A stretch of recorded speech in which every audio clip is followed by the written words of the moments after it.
అందరికీ నమస్కారం. పిల్లలని మనము ప్రేమించటమే కాదు, ప్రేమని ఎలా వ్యక్తం చేయాలి, ఆ విధంగా వ్యక్తం చేయకపోతే పిల్లల పట్ల మన ప్రేమ పరిపూర్ణం కాదు. ఈ సందర్భంగా మహాకవి శ్రీశ్రీ చిన్న పిల్లల గురించి చెప్పినటువంటి ఒక గీతాన్ని చూద్దాం. పాపం పుణ్యం ప్రపంచ మార్గం, కష్టం సౌఖ్యం శ్లేషార్థాలు, ఏమీ ఎరిగని పువ్వుల్లారా, ఐదారేడుల పాపల్లారా, మెరుపు మెరిస్తే వాన కురిస్తే ఆకాశమున హరివిల్లు వీస్తే అది మీకే మీకే అని ఆనందించే కోణల్లారా, తండ్రి సందిట తల్లి కౌగిట, దేహధూళితో కచబారంతో, వేలుల నోలుల పాలబుగ్గల, ఎక్కడ చూస్తే అక్కడ మీరై విశ్వరూపమున విహరిస్తుండే పరమాత్మలు ఓ చిరుతల్లారా, మీదే మీదే సమస్త విశ్వం, మీరే లోకపు భాగ్య విధాతలు. అవును, నిజం. నేటి బాలలే రేపటి పౌరులు కనుక పిల్లలని భావి తరాలకి భవిష్యత్తుకి అనుగుణంగా అద్భుతమైన ప్రేమతో పిల్లలను పెంచాలి. పెంపకంలో తేడా వస్తే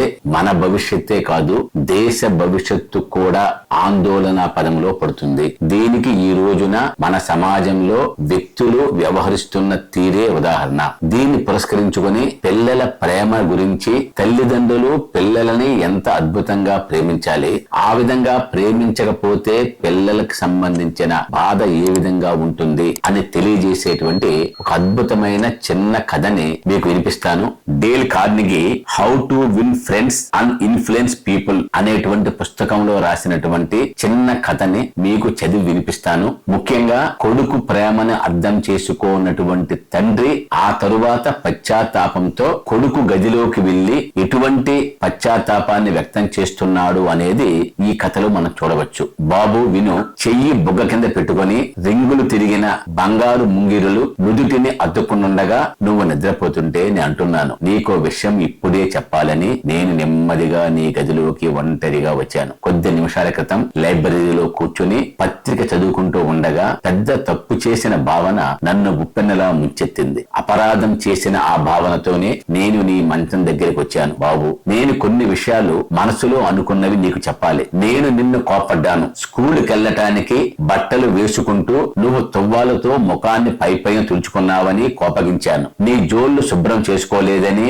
నానా మాటలు అన్నాను. నీ వస్తువులు కొన్ని నేల మీద పడేశావని కోపంగా అరిచాను. బ్రేక్ఫాస్ట్ తినేటప్పుడు కూడా నిన్ను తప్పు పెట్టాను. నీళ్లు వెలకపోసావని, సరిగ్గా నమలకుండా మింగావని, మోచేతులు బల్ల మీద ఆనించావని, రొట్టె మీద వెన్న మరీ దట్టంగా పట్టించావని, ఇలా అన్నింటికీ తప్పరించాను. అంతా అయ్యాక నువ్వు ఆడుకోవడానికి, నేను రైలు అందుకోవడానికి ఇంట్లోంచి బయటపడ్డావు. అప్పుడు కూడా నేను ముఖం చిట్లించి నీ భుజాన్ని నిటారుగా ఉంచుకో అని అన్నాను. ఆ తరువాత సాయంత్రం ఇంటికి వచ్చాక మళ్లీ మొదలు. నేను ఇంట్లోకి నువ్వు వస్తూ నువ్వేం చేస్తున్నావు అని రహస్యంగా గమనించాను. నువ్వు మోకాళ్ళ మీద కూర్చొని గోళీలు ఆడుకుంటున్నావు. నీ మేజోలు చిరిగిపోయి ఉన్నాయి. నిన్ను ఇంట్లోకి పొమ్మని చెప్పి నీ స్నేహితుల ముందు నిన్ను అవమానించాను. మేజోళ్లు చాలా ఖరీదైనవని, నువ్వే వాటిని కొనవలసి వస్తే జాగ్రత్త పడేవాడేవని అన్నాను. ఒక నాన్న అనవలసిన మాటలేనా ఇవి? నీకు జ్ఞాపకం ఉందా? ఆ తరువాత నేను లైబ్రరీలో కూర్చొని చదువుకుంటుంటే నువ్వు భయంగా నా దగ్గరికి వచ్చావు. నీ కళ్ళల్లో బాధ కొట్టొచ్చినట్టు కనబడింది. నా చదువుకి అడ్డు వచ్చావని విసుగ్గా నేను తల పైకెత్తి నీ కేసు చూశాను. నువ్వు తలుపు దగ్గరే ఆగిపోయావు. ఏం కావాలి నీకు? కర్కశంగా అడిగాను. నువ్వేం జవాబు చెప్పలేదు. కానీ ఒక్క అంగలో నన్ను చేరుకొని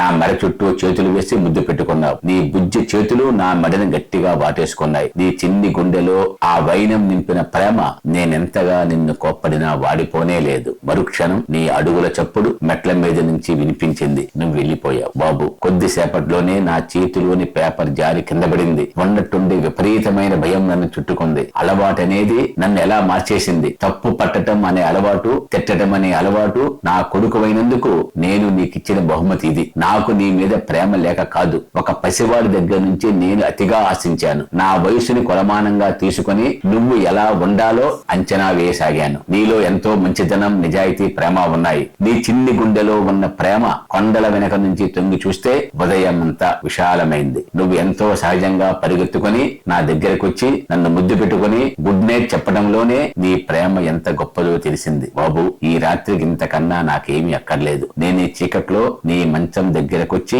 సిగ్గుతో తలదించుకున్నాను. ఇది చాలా చిన్న ప్రాయశ్చిత్తం. నువ్వు మేలుకొని ఉండగా నేను ఇవన్నీ నీతో చెబితే నువ్వు అర్థం చేసుకోలేవు. కానీ రేపు నేను నీకు నిజమైన నాన్నగా కనిపిస్తాను. నీతో స్నేహితుడిలా ప్రవర్తిస్తాను. నువ్వు బాధపడితే నేను బాధపడతాను. నువ్వు నవ్వితే నేను నవ్వుతాను. నా ఓర్పు నశించి నిన్ను ఏదైనా అనాల్సి వస్తే నాలో ఖర్చుకుంటాను. ఏదో మంత్రం వల్లించినట్లు వీడు చాలా చిన్న పిల్లవాడు అని నాలో నేను అనుకుంటూ ఉంటాను. నేను నిన్ను పసివానిగా కాక ఒక పెద్దవాడిలా చూశాను. కానీ బాబు, నిన్నిప్పుడిలా మంచం మీద ముంచుకొని పడుకునుండగా చూస్తుంటే అలసిపోయిన నువ్వు పసిపిల్లాడిలాగే కనిపిస్తున్నావు. నిన్న నువ్వు మీ అమ్మబడిలో నీ తలని ఆమె భుజానికి ఆనించి పడుకొని ఉన్నావు. నేను నీ నుంచి మరీ ఎక్కువగా ఆశించాను, చాలా ఎక్కువగా. మనుషులను నిందించడం మాని వాళ్ళని అర్థం చేసుకోవటానికి ప్రయత్నిద్దాం. వాళ్ళు చేసే పనులు ఆ విధంగా ఎందుకు చేస్తారో తెలుసుకుందాం. విమర్శించటం కన్నా ఈ పని చేయడంలో లాభము ఆసక్తి ఉంటాయి. దీని వలన అవతలి వ్యక్తి మీద సానుభూతి కలుగుతుంది, ఓర్పు అలవడుతుంది,